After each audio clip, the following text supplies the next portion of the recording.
Welcome everyone to our panel today. My name is Ben Black.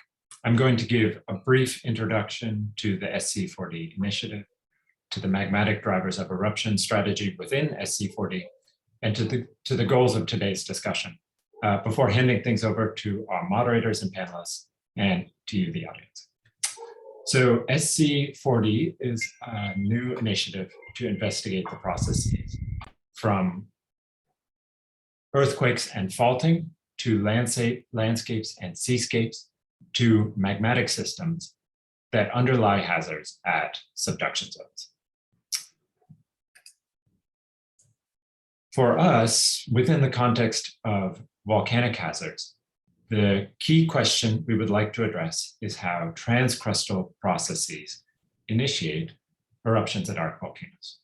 And to do this, we'd like to test hypotheses relating, for example, gas composition to eruption precursors and magma supply to crustal residence, repose, and magmatic architecture. So SZ4D is pursuing a threefold strategy to test these hypotheses, involving a more distributed array, network of a larger number of sensor arrays, so at 30 to 50 volcanoes, a handful of focused imaging arrays, and critically, allied approaches, including studies of exhumed plutonic sections. So for more about this and these strategies, please, I urge you to check out the draft reports. There's a link at the bottom here where this is described in much more detail. The goal today is to engage in a conversation with the help of our community and distinguished panelists from Chile, Ecuador, and Costa Rica about where these strategies, and in particular, A and B, the sensor arrays and the imaging arrays, would give the greatest insights. This is the first of what we hope will be several geography conversations to engage the members of our interest group. So please sign up for the interest group at sz4d.org to get more information on that.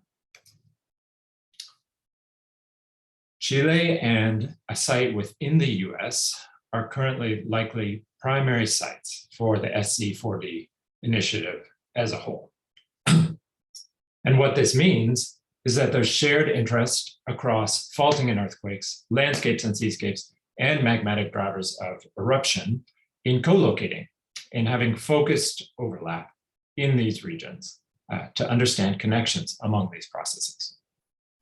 But our multi-scale volcano strategy means that the volcano component of SZ4D can and really needs to take advantage of comparison across multiple arcs, likely spanning multiple regions and countries.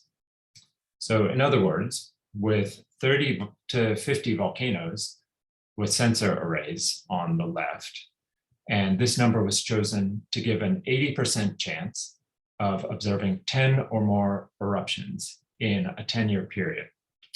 We as a community need to choose actively degassing volcanoes, likely across multiple arcs that span a range in subduction parameters, chemistry, so both of the gas and of magma, and eruptive behavior. And similarly, for the focused handful of imaging arrays on the right, which will draw on tools like seismic imaging to look deeper into the magmatic plumbing system, and mapping, geochronology, and other efforts to look in a temporal context, we need to choose volcanoes that will really work together and be revealing as a group. So for these imaging arrays, a key test of the role of magma supply is to examine volcanoes across slow, intermediate, and fast convergence. So we will need to look at several arcs or arc segments. And ideally, there would be limited crustal contamination as well to enable clearer tracking of subduction drivers. The ideal criteria for each of these, by the way, are laid out in section 4 of the draft report chapter. I didn't want to, there's already a lot of text on these slides, I'm sorry. But starting to identify possible volcanoes that will fit these criteria is a key goal for this open mic for today's discussion. So to help the conversation be specific, we focused on 3 countries today: Chile, Ecuador, and Costa Rica. These are 3 exciting areas. And as we all know, there are others too. But we think this is a great place to start. And depending on your feedback on this format, we may have additional open mics in the future. So we're all very excited for today's discussion, and we have incredible expertise in the audience as well as on the panel. So with that, I'll hand it over to the moderators, Pete Berry of the Woods Hole Oceanographic Institution and Heather Wright of the USGS, who will introduce our panelists. Thanks, Ben. Can you allow me to share my screen? I have a couple of slides here. Oh yeah, here we go. All right, can everyone see that? Welcome. Okay, yeah, so quickly, I just want to go through today's agenda. So we have about an hour and a half slated for today. I want to start by just, introducing everyone and allowing everyone to say maybe a quick word about themselves, just, 30-second overview of who's on our panel. And then Heather and I we have a series of questions we're going to ask, 1 or 2 questions, which are similar to the questions that our panelists were given on the tip sheet. And we're going to open it up to the audience to be able to chime in a little bit. And then we'll ask a few more questions before really just having like a very broad open Q&A for like the last half hour. So this is very flexible. This is obviously our first panel that we've done. And then I will give you guys links to the survey and to the report and so on.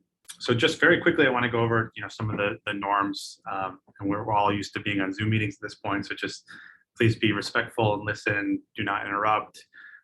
If you need to ask a question, we have those times. We have like the half hour at the end of the session to ask lots of questions.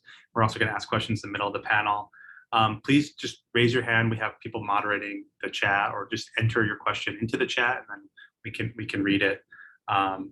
And try to utilize this sort of 3-and-me rule. So don't dominate the conversation. If you chime in and ask a question or say something, please wait till a few other people have had their chance to speak before speaking again. We're also going to use this Jamboard, and I can put the link into the chat as well. This will allow people to make notes about the discussion as we proceed. So without further ado, I want to welcome our 6 panelists, Maria, Martin, Mario, Patty, Ruiz, and Felipe. And maybe we could just go in this order and just have people unmute and just introduce themselves very quickly. And then Heather and I will start the conversation. So Maria, you're up first. Oh, yeah, thank you. Yeah, good morning, everybody. Yeah, thank you very much for the organizers of this meeting to invite me to join and share the discussion. Yeah, I am Maria Martinez from the Volcanological and Seismological Observatory of Costa Rica. And my work here is mostly focused on the surveillance of crater lakes and volcanic springs.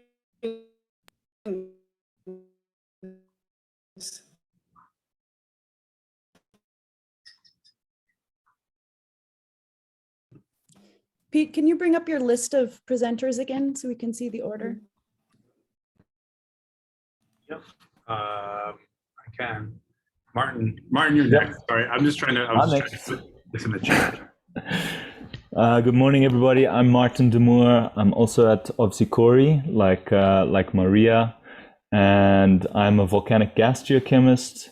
And I use a variety of in situ, remote sensing, and lab-based techniques to monitor and hopefully understand volcanic degassing and eruptive processes.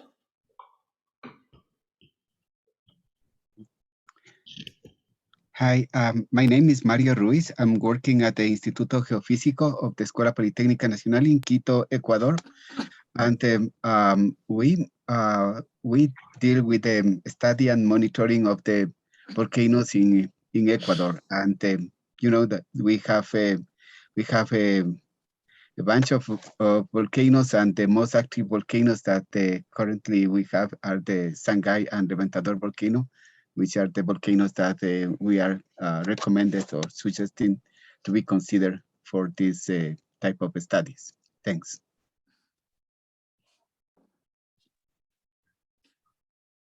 Hi, I'm Patty Mathis.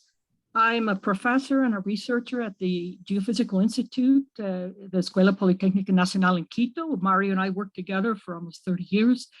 The Institute's been in existence since 1983.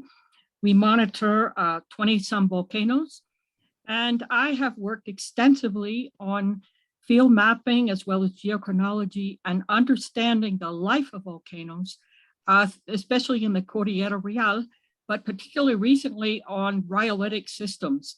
My monitoring responsibilities also deal with broadly looking at tectonic and volcanic systems, looking at the deformation using our GPS network, which is about 85 stations, as well as using INSAR and other types of instruments like tilt meters and so forth.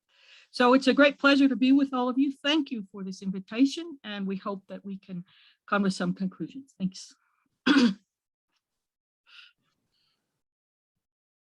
Hello, everyone. I am Luis Lara, geologist with the Chilean Geological Survey and professor in a couple of universities here in Chile.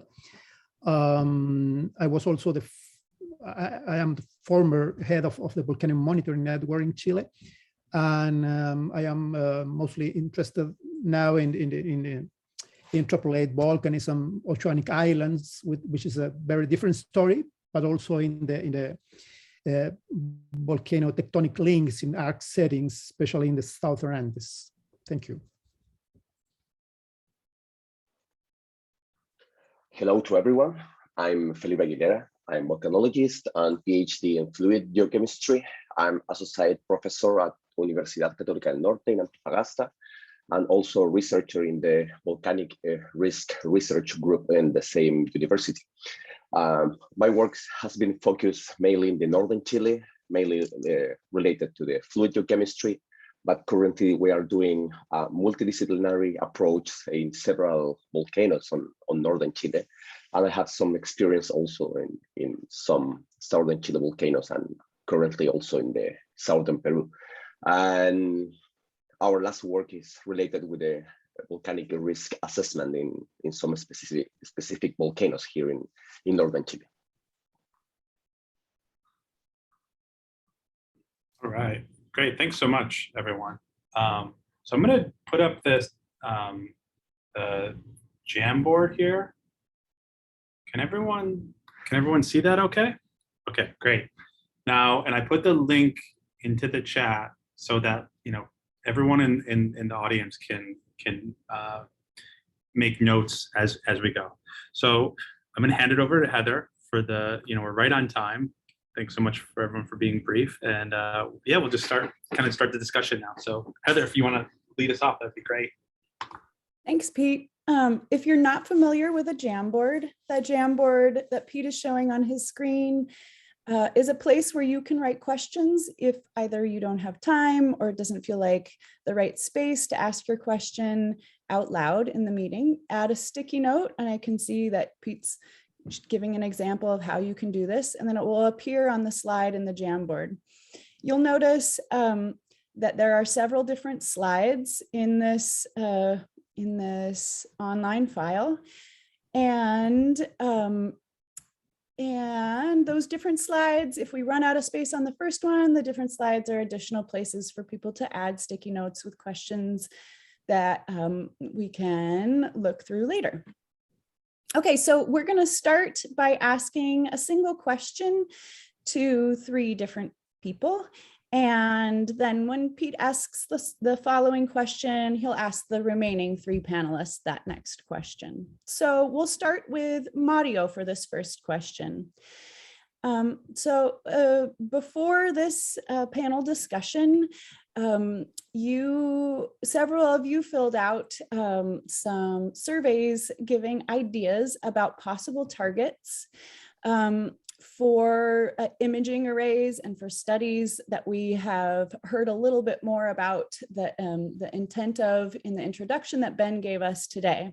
So Mario, you mentioned both Sangay and Reventador as potential targets for an imaging array. Can you say a little bit more about the advantages you see in studying those volcanoes?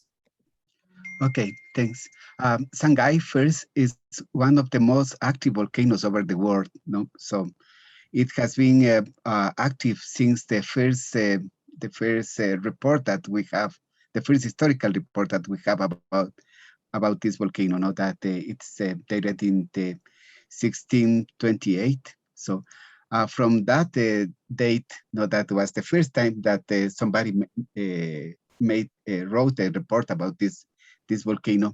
No, the activity of the volcano has been continuous, and we have with some periods where we have large eruptions that were noticed because there were ash falls in the cities in the Interandean Valley. So, and this volcano, we started monitoring the volcano. And now we have a permanent monitoring system of the volcano. So we noticed that the activity could have different levels. No, sometimes it's more intense, and sometimes it's quite low. But every year we have had activity. No, so and using a regional infrasound array, no, that was located more than 100 kilometers away. No, it was possible to see that there is an average of about 10 explosions in a day. No, but with days that we have about 200 explosions, no, in a single day. No, so and now we can say that that this volcano could offer a lot of volcanic products, a lot of information, not only seismic but by also gases and deformation. And we could be confident that the volcano will be active, or we could say that very likely will be active in the next decades. No? So I think that it offers a lot of data that we could be able to analyze and to know better about the volcanic system in whole. No? So and also I would like to say that the other volcano, no, it's also located in the sub-Andean part of Ecuador, is the Reventador volcano.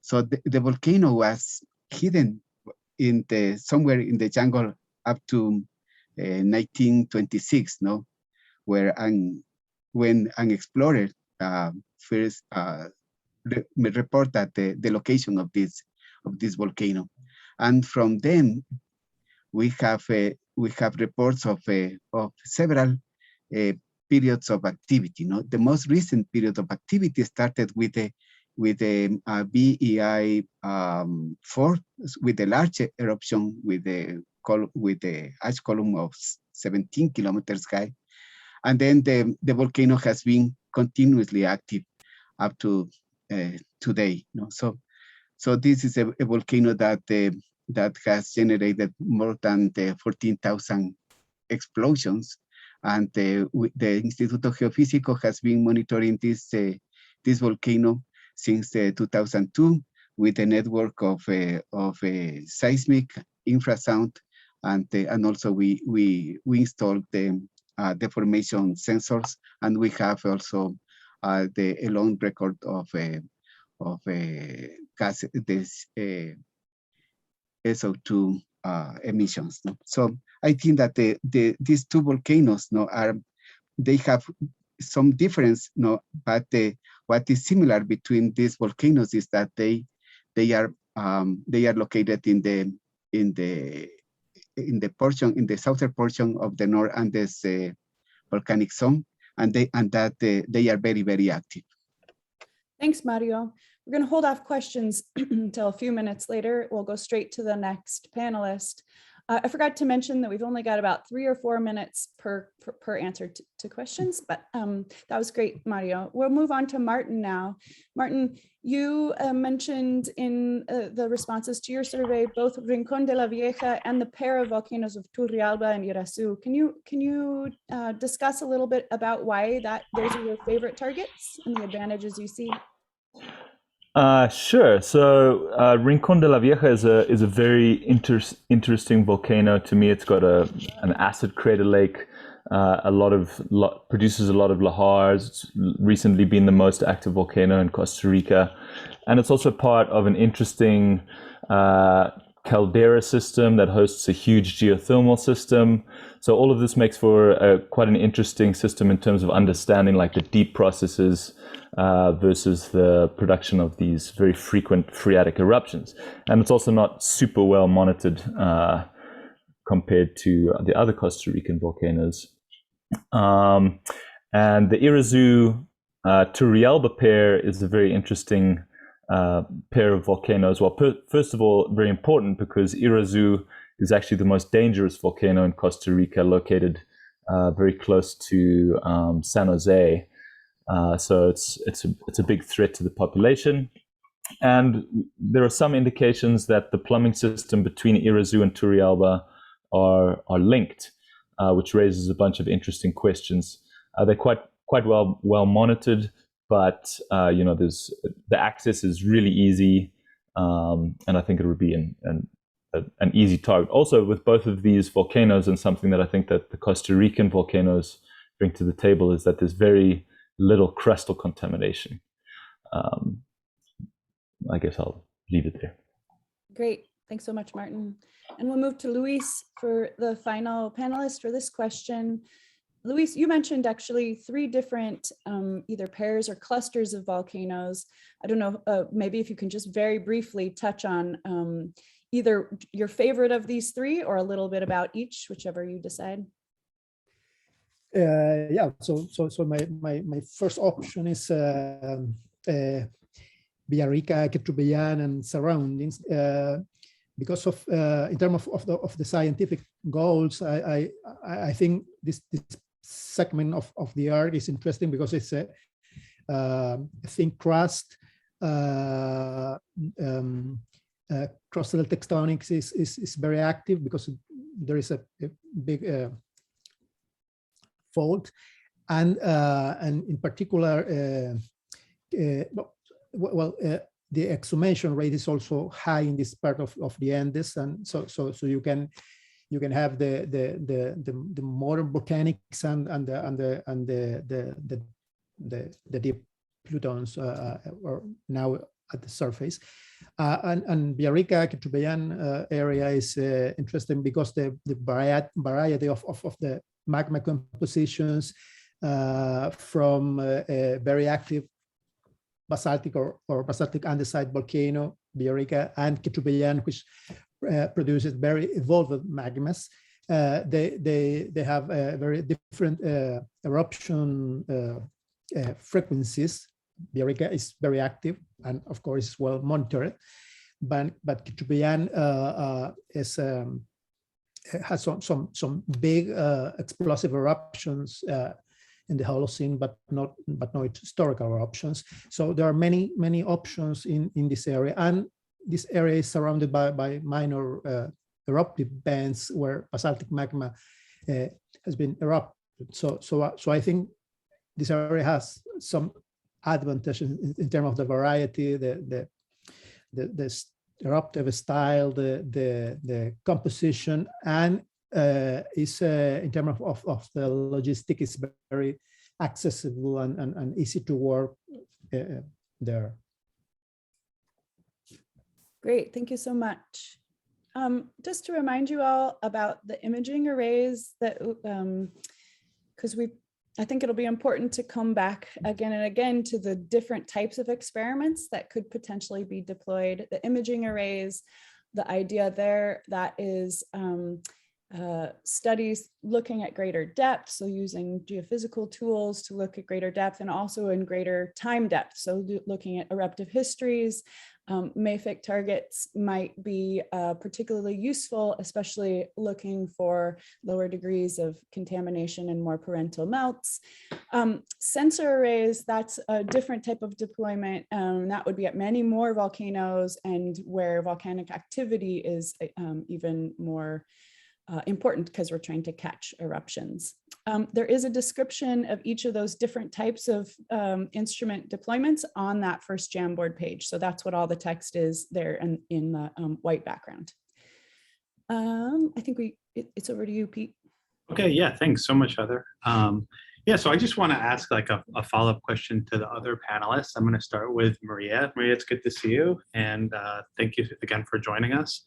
Yeah, so I'm just interested in if there's, in your mind, if there's a set of volcanoes in particular that can help with these, that would be very, informative for these experiments, that we could test, high versus low magma supply rate, or look at differences in pre-eruptive behavior or eruptive styles. What, in your mind, what would be like the pairs of volcanoes to target? Well, I think the two volcanoes in Costa Rica that will be very interesting to compare in terms of their behavior are the Poas and Rincón de la Vieja volcanoes, because the two systems have magmatic hydrothermal systems that are very dynamic, and they are quite active. Yeah, at least for the last 200 years, they have been showing at least magmatic activity. And something that is very interesting about these two volcanoes is that perhaps the similarities, they show a difference in terms of the recurrence of the phreatic eruptions. For some reason, yeah, we notice in the chemistry of the crater lakes that these volcanoes are having a constant output of magmatic volatiles into the hydrothermal system, and also an important rate of heat flux. Yeah. However, for some reason that it will be very interesting to investigate and to try to clarify, the two systems have an intensity in the phreatic activity that is very different. Poas volcano usually have periods of high phreatic activity, yeah, very recurrent. However, Rincón de la Vieja volcano shows this phreatic behavior just rarely, and only for certain periods of time. And that's something that we would like to get more insights, yeah, to understand why these volcanoes have different behavior in terms of their phreatic dynamic. Mm-hmm. So these two volcanoes are the most active right now, besides Turrialba volcano. And Rincón de la Vieja is not well instrumented. Poas is quite good instrumented. So I think this initiative will represent an opportunity to instrument Rincón de la Vieja better, and then we will be able to study and to understand it well. Yeah, thank you very much, Maria. Patty, I want to pose the same question to you. Is there, in your mind, is there a set of volcanoes that would be uniquely informative for these experiments? Well, I would like to say that, along with what Mario said, was that both of the volcanoes, Reventador and Sangay, have been erupting basically every day, especially for Reventador since 2002. But it is also important to say, while these volcanoes have a thick crust beneath them, maybe up to 45 to 50 kilometer thick crust, and that crust is sometimes associated with contributing maybe up to 14, 15%. Reventador is located upon a subcontinental fault system, which probably assists in magma ascent in that area. That has not been adequately studied, but it could be one of the contributors to the active magmatism that we see at that volcano. At Sangay, on the other hand, we have a tear, a slab tear, between where there's an interaction between the younger and hotter Nazca plate, which is subducting at an angle of about 25 degrees, with the Farallon plate, which is a much older and colder plate. And this may be contributing, this is my hypothesis, but it's been thrown out by a few other people, to the facilitation of magma ascent also. It's important to also say that both volcanoes, Sangay and Reventador, have had VI eruptions up to magnitude 4.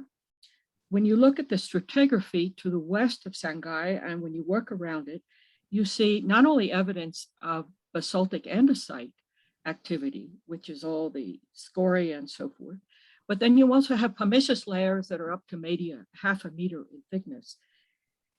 We see from our monitoring of Sangay that it has a substantial increase in gases, basically SO2, because we have 4 DOAs on the volcano to the west.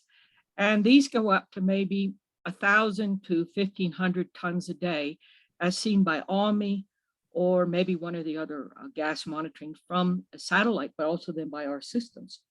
We've also seen a considerable jump in INSAR before a jump in activity. So we see this slope. We do not have actually any GPS or tilt meters on the volcano. Reventador also has gas, it's emitting gases, but these are detected by a distal station about 60 kilometers away. So I believe while there is a thick crust and it's said that this is a detrimental thing, we also have an important amount of fracturing along the surface of the crust because of the compression of the Carnegie Ridge and so forth. And this is substantially helping. I think we have one of the densest volcanic groupings in the world. So we have at least about 100 volcanoes, of which at least 40, 45 are potentially active. And so I think these 2 volcanoes are probably guaranteed, Sangay and Reventador, to be able to give what you want is active degassing, active deformation. And I would think that in a work that was recently done by Koch in 2020, they used receiver functions around some of our most active volcanoes, but they didn't have the density necessary to be able to see where the great melt pockets are. That's only going down to about 15 kilometers. You might be able to, using a very dense array around certain volcanoes, for instance, Cotopaxi would be an excellent candidate, to be able to see much deeper down, perhaps the mantle. I'm not associated with using a sensor array like that, but it would be the first time here. And I think it'd be a great thing. It'd be more, Cotopaxi is on a pause right now. It had a burst of activity in 2015, and since then it's died down. We have maybe 500 to 1,000 tons a day coming out of it, but that's its latent background. But in order to do a sensor array to see ascent through the mantle, that would be a really great thing. And then going up through the crust, maybe using some of these faults off to the west or old suture zones. So that's my looking at the geodynamic perspective as well. Some of it based on our GPS network and looking at the great movements at a subcontinental level. Great, thank you so much for all that. Yeah. We have like a few more minutes for question, then we'll move on to audience questions. So last but not least, Felipe, I want to ask you the same question about, in your mind, if there's specific volcanic sets of volcanoes that would be really informative to test these hypotheses about magma supply, eruptive behavior, eruptive style. So yeah, take it away. Okay, thank you. Yeah. Sorry for my voice. I wasn't this way two days ago. Anyway, we are thinking in in one pair of volcanoes. We call here like a type of brothers volcanoes because they are very similar. This is Guayatiri volcano and Las Torres volcano. In both cases, we have these 2 volcanoes with several fulguric fields, some located at the summit and the others in the flank. And especially in both volcanoes, the fulguric fields are bigger in the flanks. We call brothers volcanoes because they have some similar histories, but currently they have different behaviors. In the case of Lastaria, we have this volcano related with a huge deformation area, not only involve the Lastaria volcano, but also the Cordón del Azufre and Bayo volcanoes, where has been detected deformation in a deep zone, more or less between the 10 and 15 kilometers depth. But also with some geophysical studies demonstrate intermediate magma chamber, which is connected with the Lastaria volcano, which was underwent deformation in some years, but at very shallow levels. And during all these years, we have sampled the volcano for a long time, since 2006, and we have seen a very several changes in the gas composition that could be related with the deformation. But one very interesting thing that despite of these changes in the composition that looks like they're more important magmatic contributions, is not finishing in an eruption. So this could be a very good site to test what happened with the volcano deformation and the volcanic degassing, to understand some processes that is not directly related with an eruption, but with deep magmatic processes that could be seen at the surface.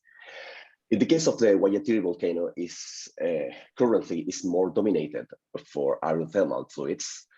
We don't have yet a very good information about the geophysical structures, but there is a very interesting thing that we can compare with Lastaria volcano, is related with the composition of the basement. For example, in the case of the gas composition, we can see a very different inputs from helium composition in the isotope helium composition that shows differences in the basement composition that maybe could be affect finally the eruptive products. And in both cases are very active volcanoes that is different than we was thought in the past, because has been discovered a very new eruptive deposit in Guayatiri volcano is close to 2,000 years. And in the case of Lastaria volcano, despite that the last event that has been dated also close to the 2,000 years ago, there's a new one after this that could be around 1,000. So in this case, we have very active volcanoes with very explosive events that is very similar in a very similar framework in the case of both volcanoes, that is necessary to understand what happened, considering this different basement, but also these structural patterns that for sure are controlling the degassing. And to finish, in the case of also in Guayatiri volcano, there's a lot of tectonic active around the volcanoes. That is, I mean, from shallow faults that produce seismicity that is not necessarily related with the volcano. So this activity could be or needed to be related with the volcanic activity in this case. Thanks so much. Yeah, that's very helpful. Yeah, at this point, we would like to take about 5 minutes, 10 minutes, and open the floor to the audience. You know, we have over 60 participants, you know, listening in today, and I would like to encourage people to raise their hand and ask a question if they have a chance. We also have a few questions. If people are shy, we have questions that are on the Jamboard, but I would like to, if anyone has wants to chime in at this point and talk directly with our panelists, please do so now. I'm looking for hands going up.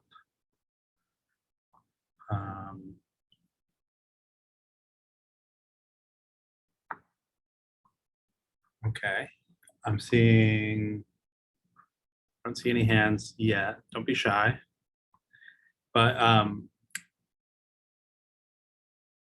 so we wanted to kind of pivot back to asking questions to Mario, Martin, and Luis now.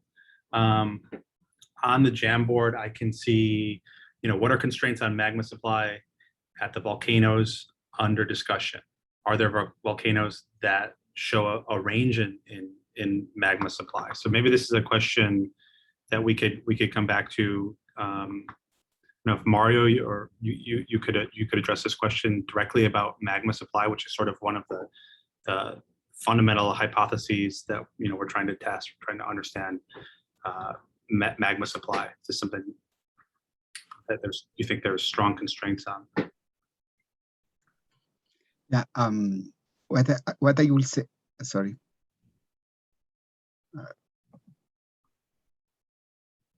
So what I will say is that Reventador and Sangay are volcanoes with very large magma supply. For instance, in the 2002 eruption in the Reventador, the complete cone was destroyed by the eruption.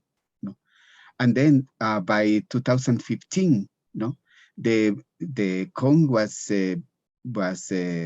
rebuilt and reached the same size, the same altitude that was previous that has had before the eruption. So, and there are some also some numbers at the Instituto about the volume that has been emitted in lava flows in Reventador.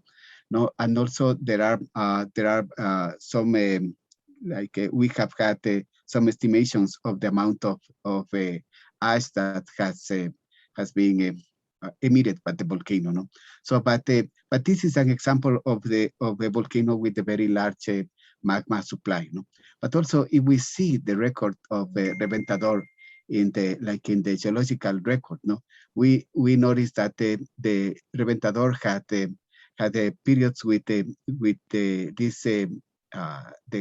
sector collapses and the rebuild of the volcano. So I think that this is one of the important reasons because we suggested this volcano.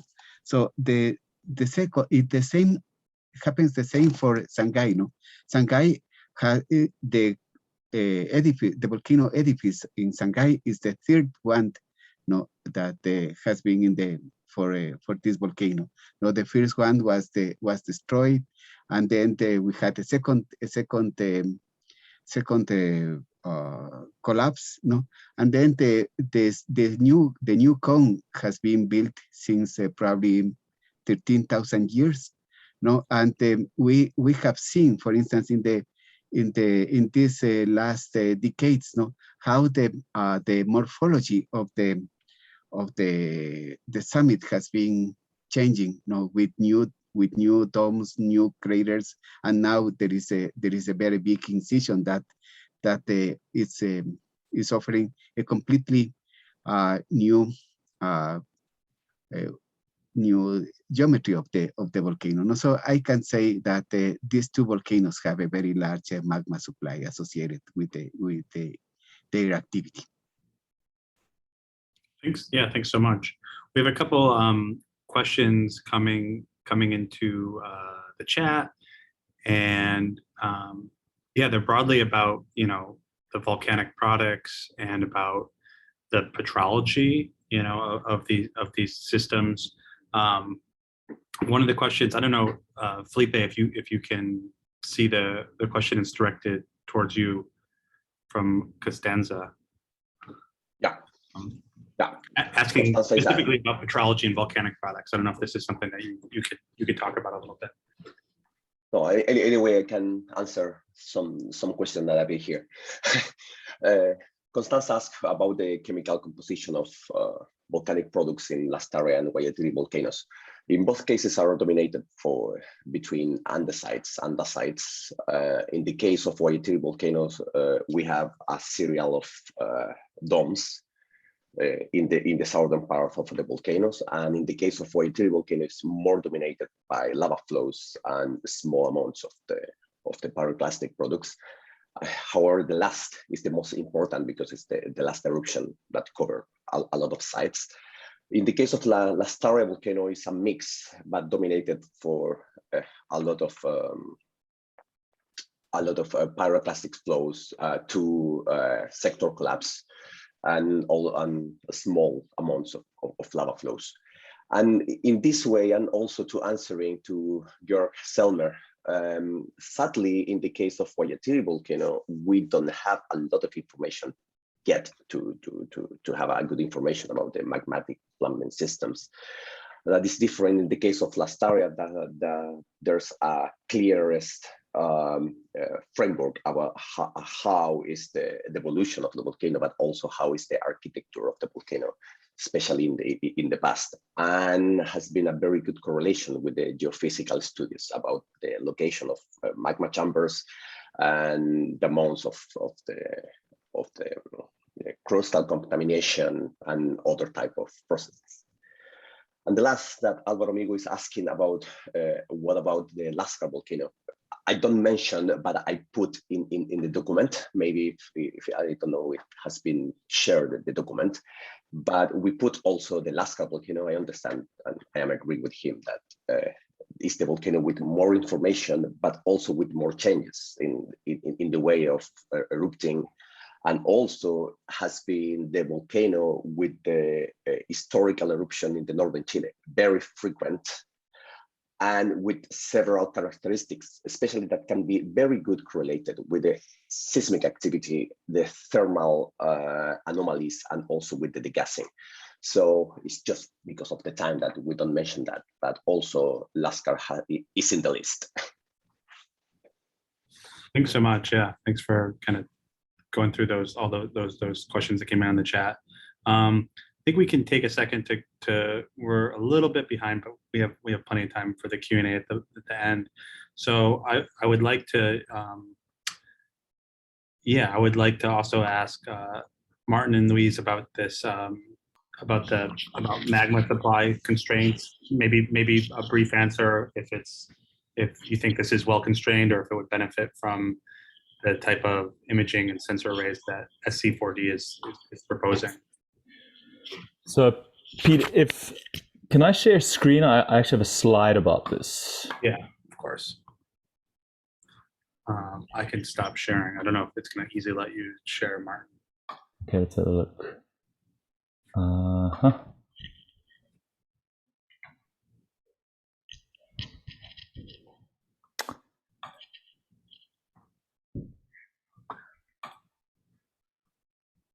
Yep, I can see it. Okay.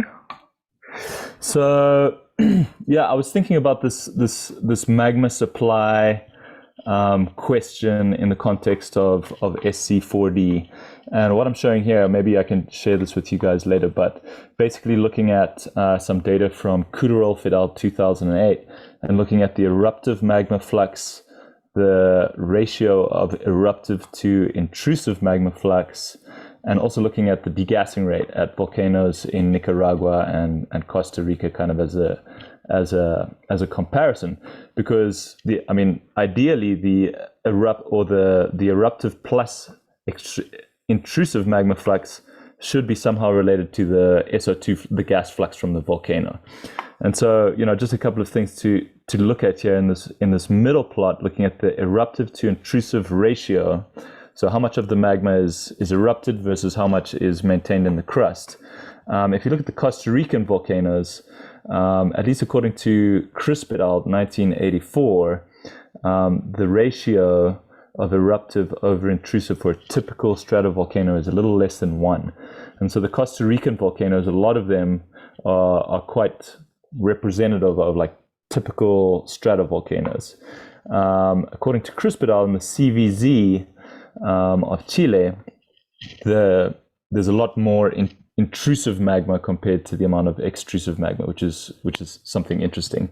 And then, the other way that we can look at kind of current, because these are long-term magma fluxes, but the SO2 fluxes are a lot more variable over short timescales. So maybe we can use SO2 fluxes to think about magma production rate at these volcanoes over the short time scale. And this is just kind of an approach.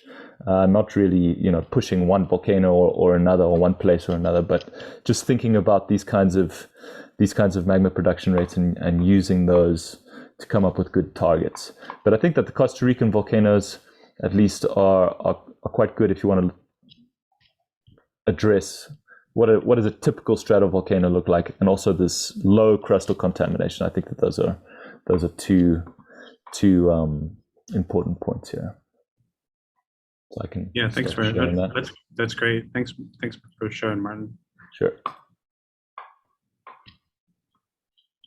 And I don't know if we have a quick second if Ruiz wants to chime in as well, and then we'll go to the final question and then open it up for more questions from the audience.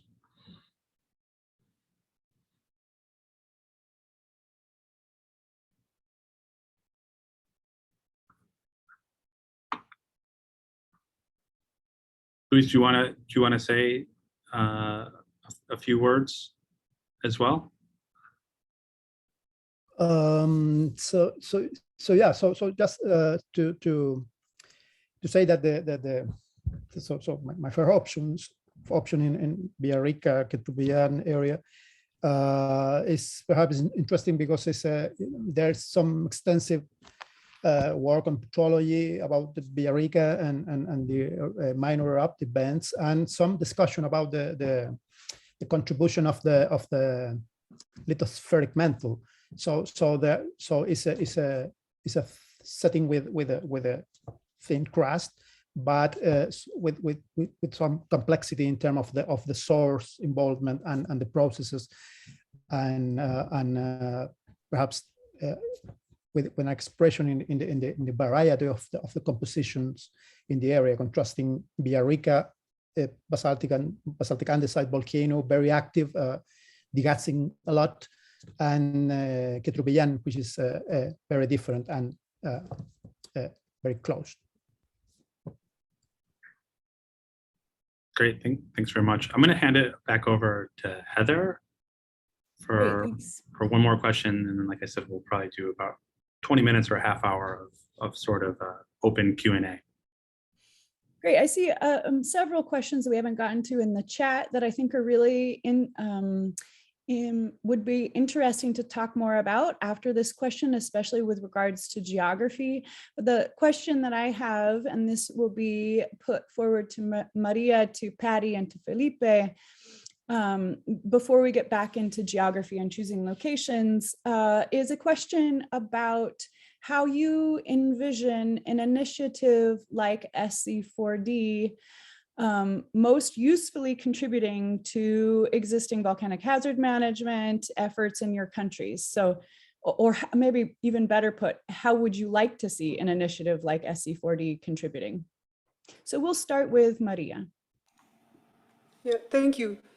Yeah, well, this initiative is an opportunity to strengthen the volcano monitoring in Costa Rica, but also in the rest of Central America and South America.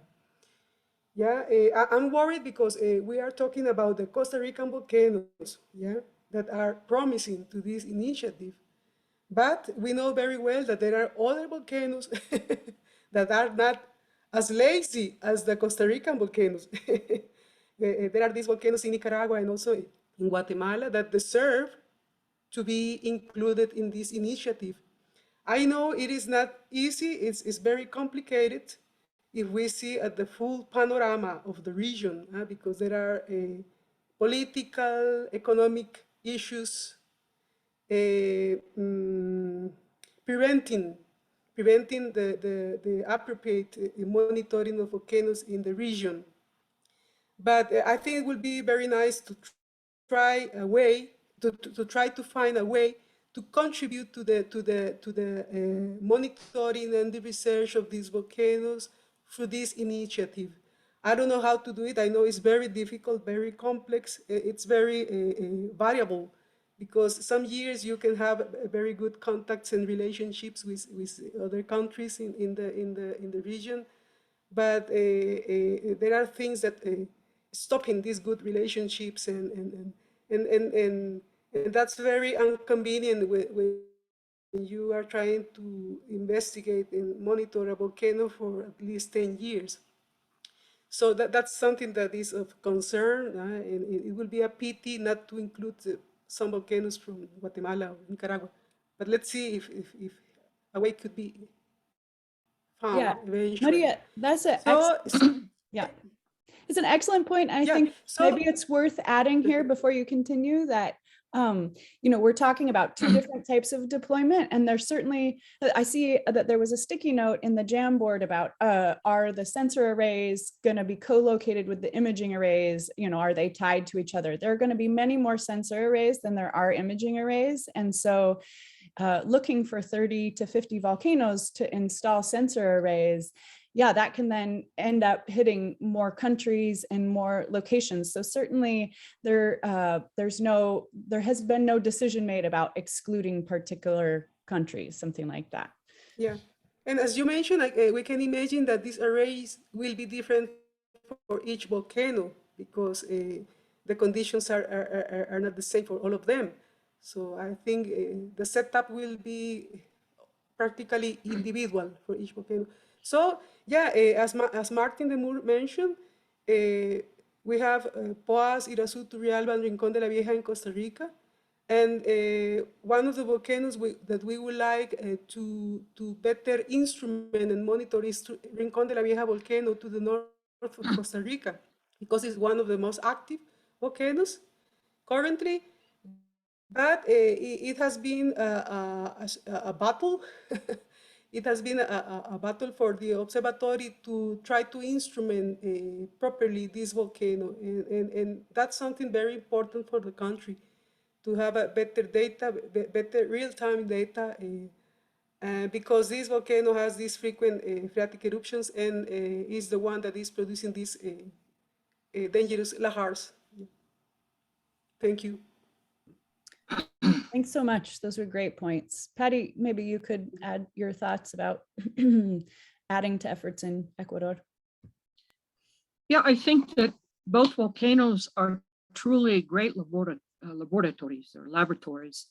And it could be that because there's difficult access, we don't have necessarily all the instrumentation on either volcano that would be necessary to get out all the geophysical data that would be the ascent of magma, especially through the crust, but and certainly in our case, not through the mantle. But I really believe that if we were to do more of a concentration of one of these imaging arrays around a volcano, that we would get a lot more out of it. There is very true that in both cases, we would need helicopter support to get some instruments very up close to the side of the cone. We have not lately had the funding to be able to do that.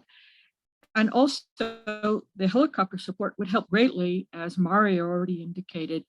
There's a tremendous gulch which is formed on the southeast side of the volcano, especially on the east side. This is the unsupported, unbuttressed side of Sangay, which has had two large, very large avalanches. We just published a paper on it about 6 months ago. And it was 30,000 years ago, the most recent one. But this big gulch is looking right down onto a large plain, which is covered in the hummock deposits. That size of that avalanche was about 21 cubic kilometers, the most recent one. And it flowed 63 kilometers in basically a straight line, but it curved around some other high relief. And so it is it's a fascinating study, which is, we only tip of the iceberg. So I think that there is a lot probably that can be gained from studying this very, very active volcano, which is at the southern tip. I'm talking about Sangay, but Reventador also has had at least one avalanche about maybe 10,000 years ago, not as big as that of Sangay. I also think that there's probably, as I mentioned, we could also, while it's not active, but Cotopaxi volcano is a classic volcano. And an eruption, as some of you know, of Cotopaxi, which has enormous lahars, would affect well over 200,000 people who are in the path of those lahars. If we were to have a better imaging array, we might be able to see the ascent of magma to a much greater degree than we're able to catch with our broadband instruments we have 15 broadbands around the volcano and also some infrasound. So the volcano is very well monitored, but in terms of catching a deeper signal, we're not able to do that at Cotopaxi. So I'm throwing out this other volcano as well in order to, because it really, it contributes a lot to our thinking about how to handle hazards in the future. But both volcanoes, Sangay and Reventador, are basically, an eruption of them affects the population in terms of tephra falls and also certain infrastructure dealing with oil companies and the national oil supply. But in terms of a big, broad population that's affected, not so much. But as a laboratory, I think they're both really good laboratories because they're erupting. They're putting out gases, they're producing deformation. Based on the gases, as Maarten says, and also on the deformation, we could probably do more work on looking at the volume of magma which is coming out of them. The reason we don't have that good volume is because they're pretty far out, kind of in the jungle. It's difficult access to these areas. But Cotopaxi in the future will probably erupt.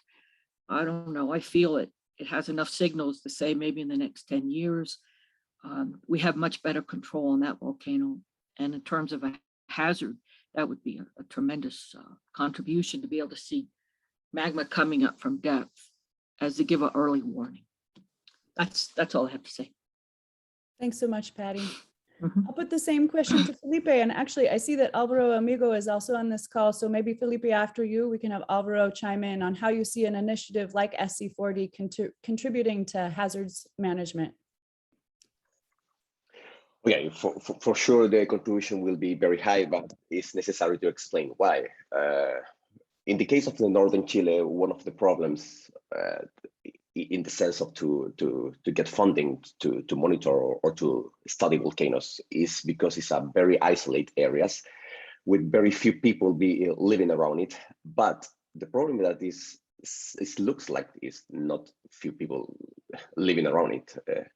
But there's also a lot of productive activity around these volcanoes. So to understand these volcanoes that we are proposing in the case of the northern Chile, is necessary to understand because, like mentioned, I guess, in the chat for Carlos Cardona, it's necessary to identify the volcanoes that could produce big crises. And in these cases, I mentioned, for example, the case of Guayatiri and Lastaria. The Guayatiri is located around some very productive areas with borders with Bolivia, with the international roads, also with the mining activity. But it's a volcano that has a huge eruption in the past. And in the past, I mean, in the last eruption that this volcano had in some years ago. So in this case, having this infrastructure will be very necessary to understand these volcanoes, and also will be a good contribution to understand these volcanoes, because sadly in Chile has not been at the high priority the northern Chilean volcanoes. It's because of the few people living around it. And this has been difficult not also for the geological survey, because they have a limited budget and should be invested more where more people is living, in these cases in the southern Chile, but also for us people that we are doing research in those volcanoes is also very difficult for exactly the same reasons. So to having this instrumentation that could be combined with the instrument that the geological survey has in these volcanoes, but also the instrumentation that we can provide, that we have also installed to understand these volcanoes, will be very necessary to contribute for the hazard assessment. It's necessary to go to the next step to understand the hazards, but also the risk, not only at the local level, but also a type of regional level.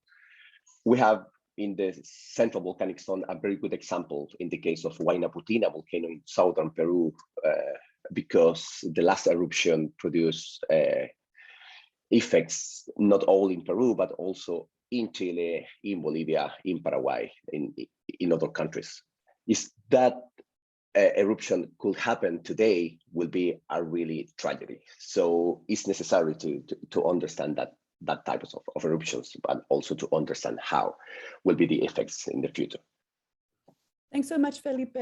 Alvaro, will you be willing to, I know I didn't prep you for this, but would you be willing to make a comment about how you would like to see something like SZ4D contribute to hazards assessment or management?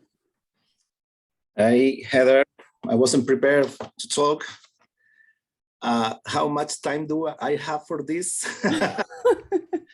We can come back to you too. I mean, you know, sorry for the lack of prep. No. Yeah, well, in one sentence, I will say that for us, and talking about the volcano monitoring point of view, I will say that we really need to move from pattern recognition to a better understanding of the volcanic processes and geological processes as well. I mean, the relationship between faults and magmatic systems and things like that. I think we really need to better understand our volcanoes. I think that will be a great support from the project for us. Okay, great. Well, thank you all so much for those responses to the questions. Of course, if you have more thoughts later, please feel free to continue adding them to the chat or to the survey. I think we can head back now to a general discussion and question and answer session. There are some questions that we haven't, well, there are many questions that we haven't gotten to yet in the chat and on the Jamboard. Yeah, some of the comments in the chat I see are talking about all the different types of considerations that we need to think about in choosing targets for, especially for imaging arrays. There are a couple questions asking for more information about the petrology of the volcanoes and what is known about the architecture of the magmatic plumbing system beneath volcanoes, in order to answer some of the questions that we have about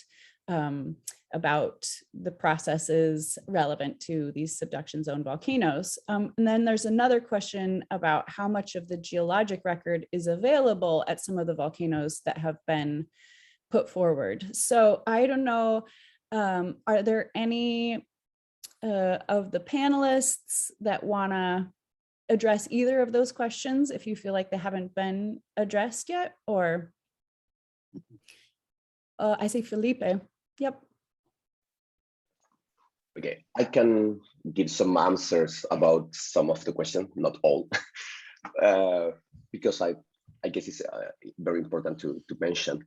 First of all, Jörg Selmer talked about which type of gases or which type of volcanoes needs to be studied. I personally agree with that it's necessary to focus in high temperature fumarole volcanoes. We have the experience in the case of Lastari volcano that was originally this volcano dominated by aerothermal compounds. However, in the last years, specifically since the 2014, we have seen huge changes in the gas composition and change absolutely all the framework of the volcano. We have a reach of the activity in January 2019, and then the volcano is becoming more normal. I mean, similarly that we have seen in the past. So thinking in this type of volcano is necessary also to understand some volcanoes that they have low temperature fumaroles, and to identify some evidence that changes in the composition. Normally, the unexpected volcanoes are which are the explode. So in this case, I guess it's necessary to have a balance between the high temperatures and the low temperatures volcanoes.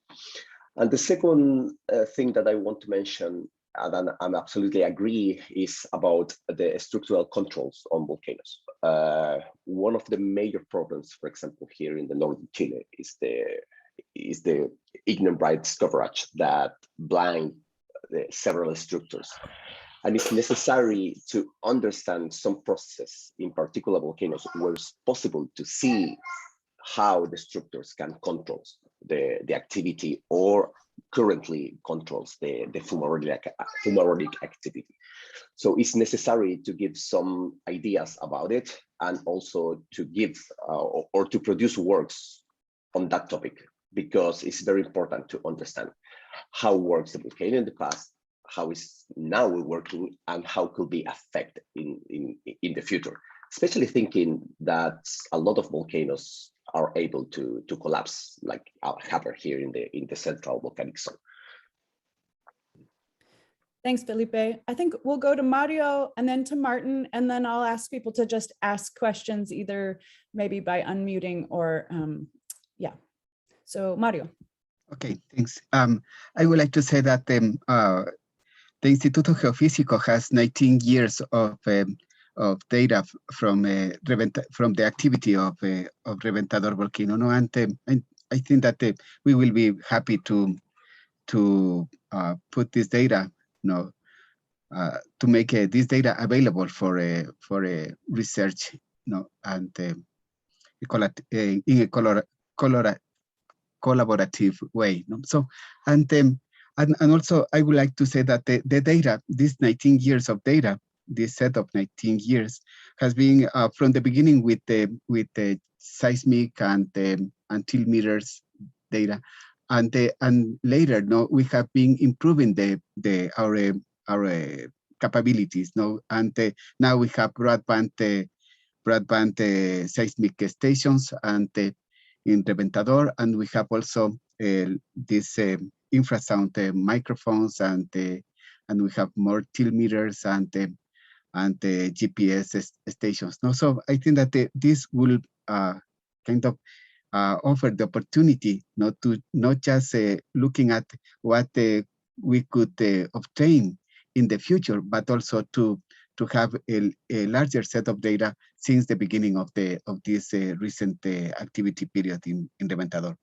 And I would like to say that in the incoming years, we will be eager to put more instruments in order to do, let's say, for instance, tomography studies in Reventador, that they will be very, very interesting, and also could offer the possibility to do more geophysical, like gravimetric campaigns in Reventador to correlate with the other seismic data, and to improve our acknowledgement of this volcano, And the same for Shanghai. In Shanghai, the first station in Shanghai was installed in 2013. So we have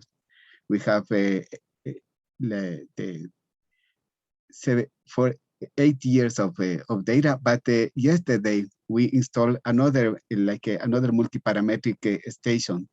So I think that, and we could also think that if we have, for instance, in Shanghai, we have limitations of the topography. So we are not able to install like a proper network of instruments. But we could go for different flanks and try to install instruments and improve our capacity to learn about this. So for us, this is kind of a challenge, and we hope that if we work together with different institutions from different countries, we could accomplish, we could get what we need in order to have a better understanding of these volcanoes. Thanks, Mario. Thanks, Heather.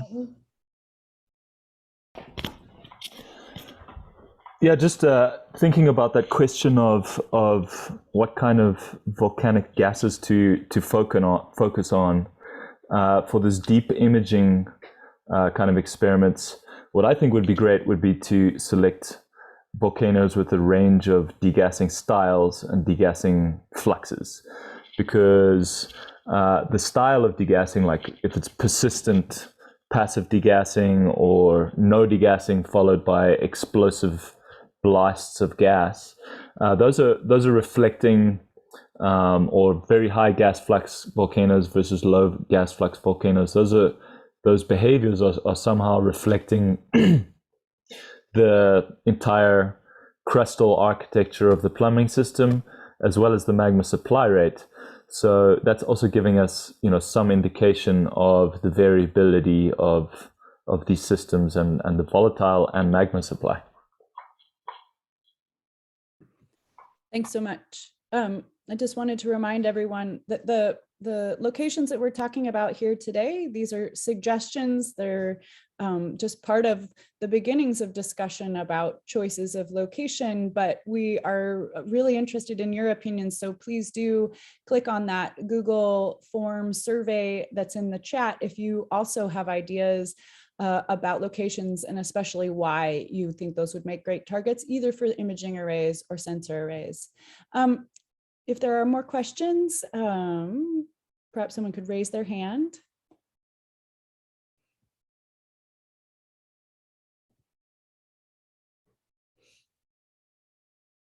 Maybe somebody else. Oh, I see Pilar, your hand is raised. Hi. Hi. My name is Pilar Madrigal. I am also a professor and researcher at the University of Costa Rica. I was wondering if the panelists could talk about the convergence rates in the different settings that we're talking about today. Thank you. Do we wanna, is anybody ready to answer that? Oop. Somebody wanna tackle that? Martin, I see you.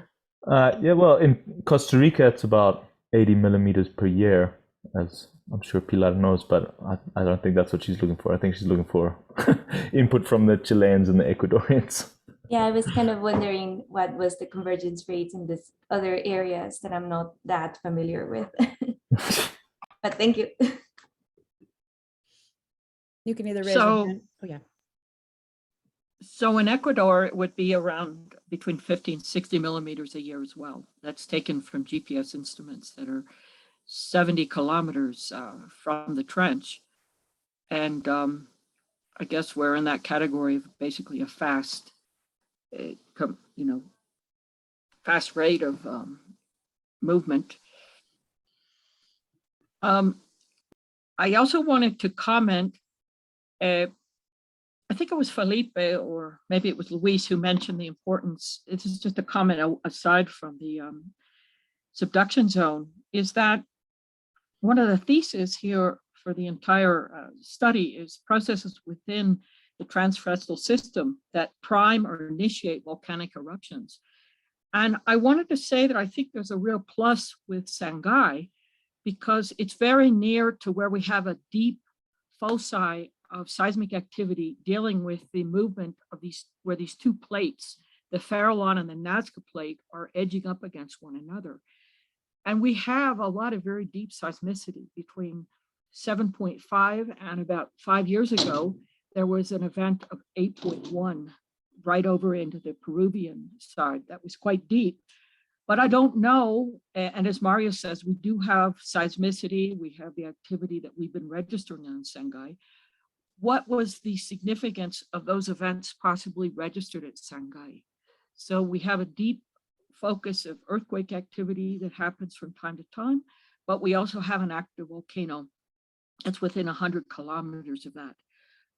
And I just throw that out because it occurs to me that we have these processes, deep processes going on, and what would be the effect on the volcano? We do know, and this is just an aside, that dealing with the 2016 7.8 subduction earthquake, that both Sierra Negro at the border with Colombia, as well as Huahuapichincha, had an increase based on INSAR measurements. There was not necessarily an increase in seismicity, but it did have an increased inflationary flux. And rather Sangay had it, I don't know, based after these earthquakes happened in 2018. So that's all I have to say on that comment, okay? Thanks, Patty. And I see that Felipe answered the question for Chile in the chat. So maybe we'll move to Paulo. Hello, my name is Paulo Ruiz. I, as Pilar, also work in the University of Costa Rica, actually in the Central America School of Geology. And I'm very excited to hear all the ideas and this project. I would like to say that in the School of Geology, we have experience in mapping, and I think this is very important for the goals of this project. We have experience in mapping volcanoes like Poás and Arenal, Turrialba, that are quite active. And for Poás, I am going to share with you in the chat later a paper where we did some sampling for different units of the volcano. And we did geochronology and geochemistry. And with that, we were able to tell the different context of the geochemistry and evolution of the volcano. And this is important if we want to do this in other volcanoes like Turrialba and Rincón de la Vieja. Also, in the School of Geology, we have the students willing to participate in this kind of projects. And I think this is also important in other projects in the past, like margins and other types of initiatives. The School of Geology was very important. And I think in this case, we will be very happy to collaborate. Also, I think it's a good opportunity to for the instrumentation for the local faults around volcanoes. It will be interesting to see how these faults work in feeding or in the feeding and the transport of the magma. We have some experience in Turrialba volcano with some earthquakes related to the feeding of the magma chambers. And let's see, no, and then this is a great opportunity to collaborate, and the School of Geology is willing to do it. Thank you.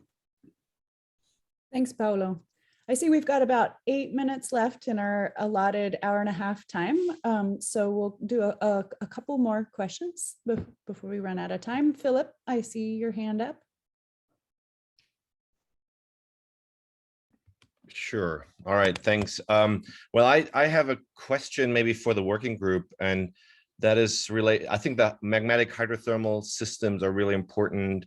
We heard a lot about the gases coming out of volcanoes. How much did you guys think about sensor monitoring, also heat flow in terms of runoff water and just the broader thermal heat flow, basically? Is that something you guys have considered, or is that something that is not in the plan? Monitoring water, temperatures of waters and so on, runoff water. Let's see. I don't know, maybe I'll put this question to Diana, but there's still certainly scope for adding to the desired package. Nothing is set in stone right now. So. I'm asking because, one system that Luis at least pointed out is Korankauya, and there, if you really want to understand the system, you need to understand the thermal input and output, and it's such a broad system where you would want to have some control of the heat flow that is transported by snow melt and so on. Maybe Diana, more. do you want to add something here? Yeah, I mean, our plan is still evolving, and certainly heat flow is on the list. But we welcome this kind of feedback. Basically, nothing is set in stone. So we have considered it, and I think, as one of the panelists mentioned, there will certainly be differences from volcano to volcano depending on the character. So we will also hope to have opportunities to augment particular volcanoes with additional sensors depending on these particular features of interest. But in general, yes, we are considering heat flow measurements. Okay, thanks, Diana. Felipe. Because also some people talk about it, and especially Pablo. I'm really happy to hear that. In our case, it's also exactly the same. We are part of the academic institution, and will be very interesting that to combine the instrumentation, like I mentioned before, like from geological survey, we have a lot of instruments, like 16 instruments. We are very good instrumentation of the gases because we are focused strongly here, but also because, like mentioned, I don't know who mentioned that about the student participation. Here we have preparing PhD and master students and undergraduate students that are involved to understand what happened with these volcanoes and this process. So in this case, we are also willing to put in the context of the project all the instrumentation and people involved here. Thank you, Felipe. In the last 2 to 3 minutes, are there any additional questions? Pete, do you have anything else to add? Anything?